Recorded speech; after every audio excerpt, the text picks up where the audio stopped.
తెలంగాణలో కాంగ్రెస్ సర్కారు నియంత పాలన చేస్తోందని తాండూరు బీఆర్ఎస్ నేతలు తెలిపారు. Congress MLA Gandhi, BRS MLA Kaushik రెడ్డిల వ్యవహారంలో శుక్రవారం తాండూరు పోలీసులు బీఆర్ఎస్ నాయకులను అరెస్టు చేశారు. గ్రంథాలయ సంస్థ మాజీ చైర్మన్ రాజుగౌడ్, నాయకులు, యువ నాయకులను ముందస్తు అరెస్టు చేశారు. ఈ సందర్భంగా వారు మాట్లాడుతూ బీఆర్ఎస్ ఎమ్మెల్యే వ్యవహారంలో కాంగ్రెస్ ప్రభుత్వం దుర్మార్గంగా వ్యవహరిస్తోందన్నారు. ప్రజాపాలన ముసుగులో నియంత పాలన చేస్తుందని విమర్శించారు. బీఆర్ఎస్ నేతలను, నాయకులను అరెస్టులు చేయడం అప్రజాస్వామికమని అన్నారు. మా ఎమ్మెల్యే, పార్టీ నేతల్ని అరెస్టులు చేయడం ఖండించారు.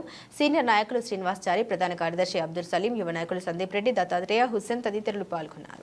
కేసీఆర్ గారి నాయకత్వం, కేసీఆర్ గారి నాయకత్వం, జై రైతన్న, జై రైతన్న, జై రైతన్న, జై రైతన్న. ఇదేమి రాజ్యం, ఇదేమి రాజ్యం, దొంగల రాజ్యం, దోపిడీ రాజ్యం. పోలీసులు రక్షించాలి, పోలీసులు రక్షించాలి. జై తెలంగాణ, జై తెలంగాణ. రక్షించాలి, పోలీసులు రక్షించాలి, పోలీసులు రక్షించాలి. ఏమి రాజ్యం, ఇదేమి రాజ్యం, దొంగల రాజ్యం, దోపిడీ రాజ్యం. ఏమి రాజ్యం, ఇదేమి రాజ్యం, దొంగల రాజ్యం, దోపిడీ రాజ్యం. జై తెలంగాణ, జై తెలంగాణ, జై తెలంగాణ. జై తెలంగాణ. కేసీఆర్ గారి నాయకత్వం, కేసీఆర్ గారి నాయకత్వం. జై రైతన్న, జై రైతన్న, జై రైతన్న, జై రైతన్న. ఇదేమి రాజ్యం, ఇదేమి రాజ్యం, దొంగల రాజ్యం, దోపిడీ రాజ్యం. పోలీసులు రక్షించాలి, పోలీసులు రక్షించాలి. జై తెలంగాణ, జై తెలంగాణ. సీనియర్లకు అందరికీ కూడా నా నమస్కారాలు తెలియజేసుకుంటూ, అరకపూడి గాంధీకి ఒకవేళ సిగ్గు, శరము, లజ్జ, దమ్ము ఏమన్నా ఉంటే టీఆర్ఎస్ పార్టీ నుంచి గెలిచి కాంగ్రెస్ పార్టీలో చేరి మరి నిన్న మా యువ ఎమ్మెల్యే పౌడి కౌశిక్ రెడ్డిపై దాడి చేయడం, ముఖ్యమంత్రి గారు ఆదేశాల ప్రకారం ఆయన ఇంటికి పోయి దాడి చేయడం ఏడవరకు సమంజసమని టీఆర్ఎస్ పార్టీ అడుగుతుంది. ఒక ఎమ్మెల్యేకు భద్రత లేని రాష్ట్రంగా మారిపోయింది తెలంగాణ.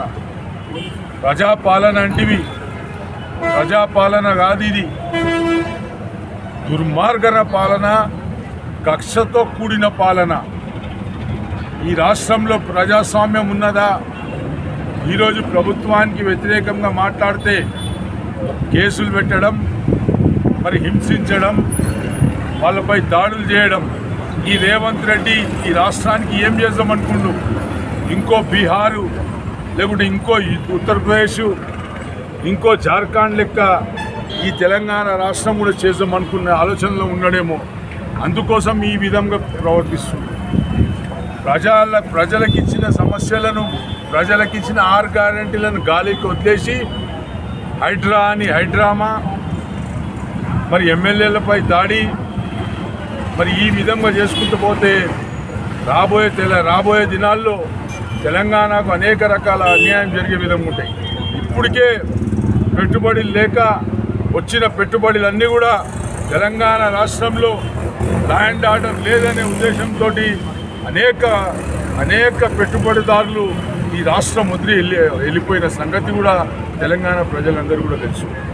మీరు ఈ విధంగా దాడులు చేసినట్లయితే, మీరు ఈ విధంగా వ్యవహరించినట్లయితే దీనికి రెట్టింపు దాడులు టీఆర్ఎస్ పార్టీ చేయడానికి కూడా సిద్ధంగా ఉన్నదని చెప్పేసి కూడా ఈ సందర్భంగా చెప్పక తప్పదు. తెలంగాణ రాష్ట్రం తీసుకొచ్చిన కార్యకర్తలం మేము, తెలంగాణ రాష్ట్రం సాధించుకున్న తెలంగాణ బిడ్డలం మేము. ఈ పోలీసులకు, ఈ ముఖ్యమంత్రికి, ఈ కాంగ్రెస్ గుండాలకు భయపడే ప్రసక్తి లేదని చెప్పేసి కూడా ఇంకోసారి ఈ సందర్భంగా చెప్పుకుంటూ, మరి ముఖ్యంగా అరకపూడి గాంధీ గారు మరి గత 2 సార్లు టీఆర్ఎస్ పార్టీ నుంచి పోలీసులు బలవంతంగా అరెస్ట్ చేసి తీసుకుపోతున్నారు తాండూరులో ఉన్న బీఆర్ఎస్ కార్యకర్తలకు. ప్రజాపాలన అంటివి, ప్రజాస్వామ్యమే లేదు. ఒక ఎమ్మెల్యే ఇంటిపై ఓ కాంగ్రెస్ ఎమ్మెల్యే, కాంగ్రెస్ ప్రభుత్వ గుండాలు మా ఎమ్మెల్యేపై దాడికి వస్తే ఈ పోలీసులు వాళ్ళపై చర్య తీసుకుంటలేరు. కానీ నిరసన తెలిపే బీఆర్ఎస్ కార్యకర్తలను అరెస్ట్ చేయడం ఏడవరకు సమంజసం. ఇది మనం ఏ రాష్ట్రంలో ఉన్నాం, మన భారతదేశంలో ఉన్న మా ప్రజాస్వామ్యం ఉన్నదా, ప్రజాస్వామ్యం ఇంత బతికిన్నదా అనేది ప్రశ్నార్థకంగా మారిపోయిందని చెప్పేసి సందర్భంగా చెప్పుకుంటూ, ఖచ్చితంగా ఇకపై కాంగ్రెస్ వాళ్ళు మా ఎమ్మెల్యేలపై దాడి చేసే ప్రయత్నం చేస్తే మాత్రం ప్రతి దాడులకు కూడా సిద్ధంగా ఉంటాం. ఆంధ్ర గుండాలకు తీసుకొని వచ్చి అరకప్పుడి గాంధీ ఆంధ్ర గుండాలకు తీసుకొచ్చి తెలంగాణ బిడ్డలపై దౌర్జన్యం చేయడానికి చూస్తుండు. అరకప్పుడి గాంధీ, నీకు సిగ్గు శరం లజ్జ ఏమన్నా ఉంటే బీఆర్ఎస్ పార్టీ నుంచి గెలిచినావు కాబట్టి రాజీనామా చేసి నీకు దమ్ము ధైర్యం ఉంటే మళ్ళా కాంగ్రెస్ పార్టీ నుంచి నిలబడి గెలవాలి తప్ప మా పార్టీ నుంచి గెలిచి వేరే పార్టీలకు పోయి మరి మా ఎమ్మెల్యేలపై ఇట్లా ఈ విధంగా దాడి చేయడం వీళ్ళ వరకు సమంజసం. ఖచ్చితంగా రోహిత్ రెడ్డి గారి నాయకత్వంలో తాండూరులో కూడా అన్ని రకాలుగా ఈ యొక్క కాంగ్రెస్ గుండాలను అడ్డుకుంటామని చెప్పేసి కూడా ఈ సందర్భంగా ఎప్పుడు ముగిస్తున్నాం. జై తెలంగాణ.